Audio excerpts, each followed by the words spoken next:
It's that time of year where we start to think about all the hundreds of gifts that we're going to sew for our friends and family and then never do.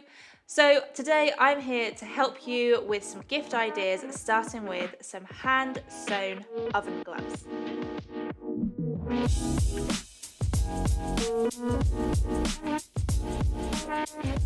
Hello everyone, I hope you're doing really well and having a lovely day. It is the end of November. We are starting to think about sewing some gifts for our friends and family. I don't know about you, but I always have all the plans to make all the things and then I never ever actually get around to it. But this year I'm going to do it and I'm bringing you along for the journey and hopefully inspiring you with some easy ideas. I am planning to do over on my Instagram and Facebook and on Pinterest a series of sewing gift ideas or gift ideas that you can sew. 7 days of sewing gifts that we're going to make. But today I'm going to start off with a sort of more of a tutorial how to, and all the projects I'm making are from the magazine and Tamlin's projects that she comes up with, and I've had quite a few people request for a sew along for the oven gloves that were in May's Darling Buds of May themed box. So that is what I'm going to do for you today. So like I said, back in May we did a Darling Buds of May themed box and we had these gorgeous berry patch themed fat quarters, and Tamlin came up in the magazine with a really gorgeous oven gloves or oven mitts, and they've been so popular. I've seen quite a few people make them, but I've also had a few people ask me to do a tutorial, so that's what I'm going to do today. The rest of the projects are going to be little reels or photos or links to the blog over the next few days, but today is going to be a full-on tutorial to make these oven gloves.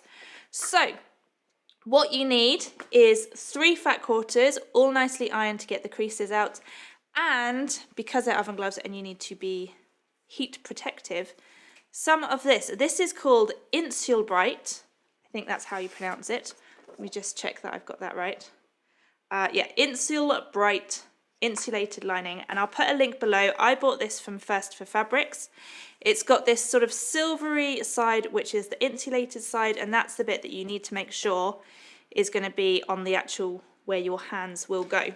When this arrived from First for Fabrics, it came with a piece of paper that had lots of information and project ideas that you could use with this. So I bought 1/2 meter and I've actually managed to cut out 3 oven gloves from it for various family members. But there's also ideas for like pot holders and sort of individual oven mitts as well and things like that. But today we are making oven gloves. So I've got everything cut out, but you need to make a pattern piece. This is it. It is 15.5 inches long by 7 inches wide. And then I just used a plate to make the curved end. I'm going to link to the blog post where all the sort of measurements and information, that's where you can find it. So don't worry about having to, pause and listen to my exact measurements. You can head over to the blog and have a look. So this is where we're starting. I've got everything cut out, the little hand pieces and the main piece and the lining piece. So we are going to get sewing. There's some quilting involved in this as well, but the first thing to do is to sew your main pieces and your lining pieces, because you have to cut them in 2 pieces. So we are going to put them right sides together, and we are going to just sew along that short edge there. And I've realised, having done this, that they are going to be upside down. One's going to be upside down, but I'll keep these ones. So I made, like I said, I've cut out 3 pieces. One is going to be for me, and then I'm going to make one for my parents and one for my in-laws as well. So I'll keep this one and they can have the ones that are the right way up. So to start off with, get your main piece and your lining piece right sides together, and we're just going to sew with, what does Tamlin suggest in here? I think it's 1/2 inch. 1/2 inch seam allowance. So we're going to sew along this short edge, press it open, and then we're going to move on to the quilting stage.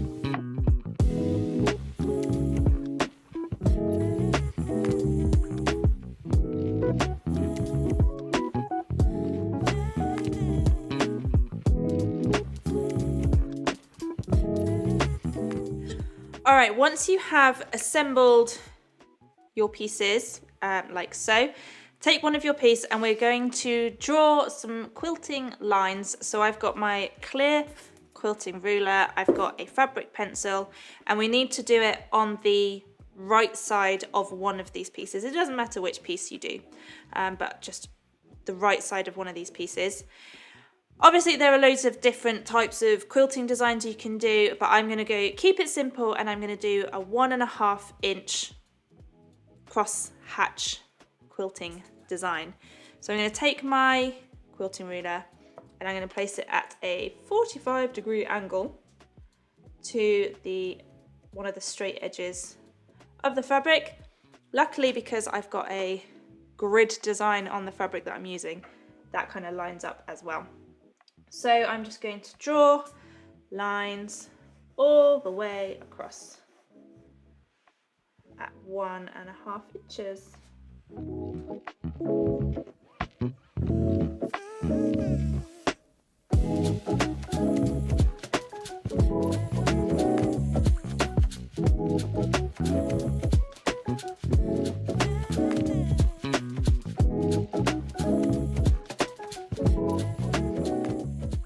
Once you have drawn all your quilting lines, we're going to assemble the main part of the oven gloves. So start by taking your inner piece, the piece that you want to be on the inside, put that right side down on the table, then take your piece of Insul-Bright and place it silver side down on top of the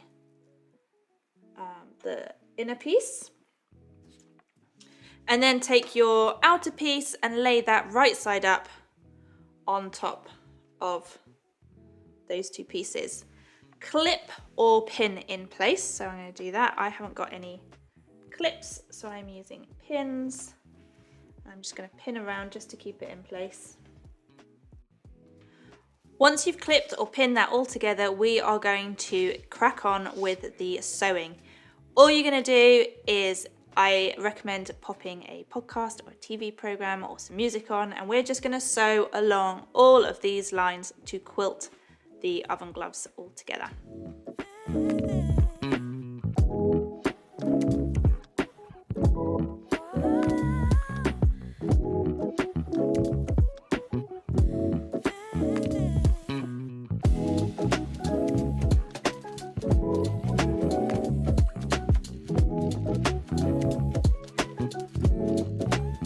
Once you have quilted both your main pieces and the two hand pieces, I've already started working on the binding on this one.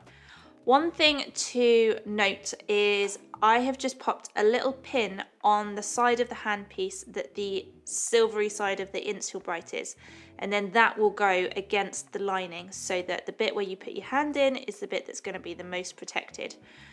So I've just popped a little pin in there to remind me. Now, when you're quilting, I don't have a walking foot for my sewing machine.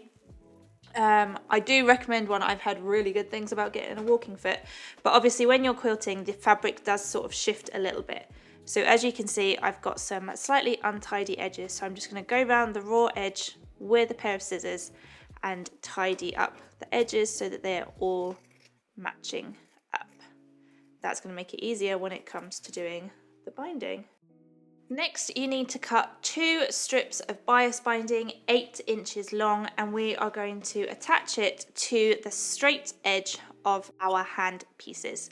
So to do that, open up the binding along one of the folded edges and pin that in place along the raw edge of the fabric. Then stitch along that folded edge.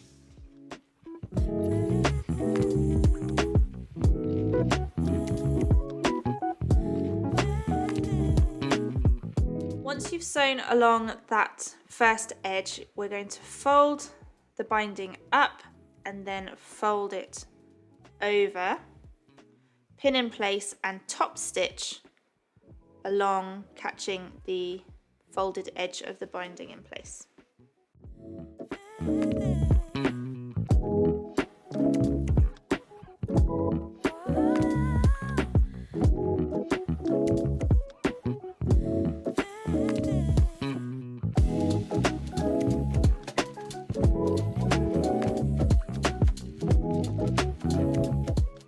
Now this bias binding is a little bit of a strange one. I bought this in bulk about 7-8 years ago to make miles and miles of bunting for our wedding. And it's got quite a narrow, it's quite wide, but the folds are quite narrow. So one looks really good and one looks a little bit strange, but this is my practice one.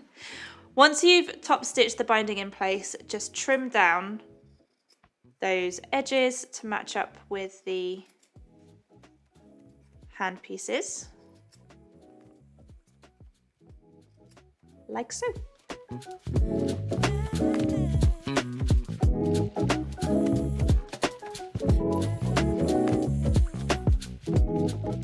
Right, now we're going to attach the hand pieces to the main piece. So you're going to lay your main piece outer side down. The inner side is the side that has the silvery bit of the Insul-Bright against it. So I'm going to put that down. Then I'm going to place the piece, the hand piece that has the Insul-Bright on this side, the bit that I put the pin in, and I'm going to place that on top of the end of the main piece, matching up the raw edges. This is where I do wish I had some clips, because I think clips might handle this a bit better than pins, but you work with what you've got. So that is pinned in place. And same again on the other side. Before we attach the binding to this bit, we're just going to baste the hand pieces in place to keep them all nicely together.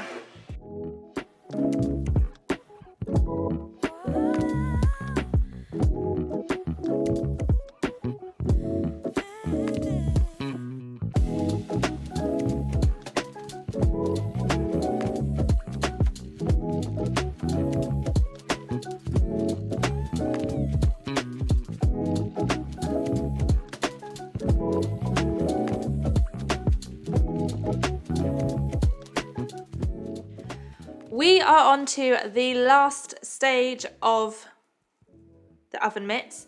If you want to, you can also create a little hanging loop here, but I'm going to skip that stage because I tend to hang it over the sort of handle of the oven. So we are going to do bias binding all the way around the edge using the exact same method that we used for the hand pieces. So we're just going to pin that in place all the way around, like so.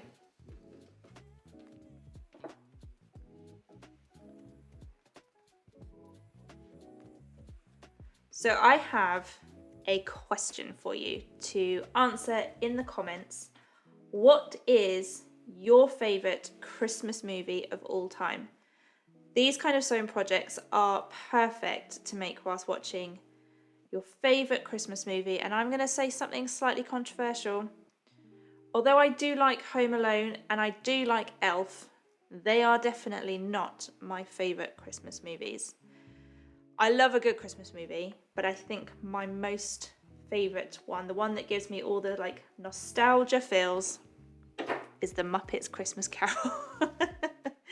I love that movie, and I usually watch it on Christmas Eve after Mia's gone to bed, before Father Christmas arrives. And Andy is usually in the bedroom wrapping his Christmas presents because he likes to leave it until the very last minute, which I cannot tell you how much it distresses me. But yes, Muppets Christmas Carol, I think, is my favourite. Controversial, I feel.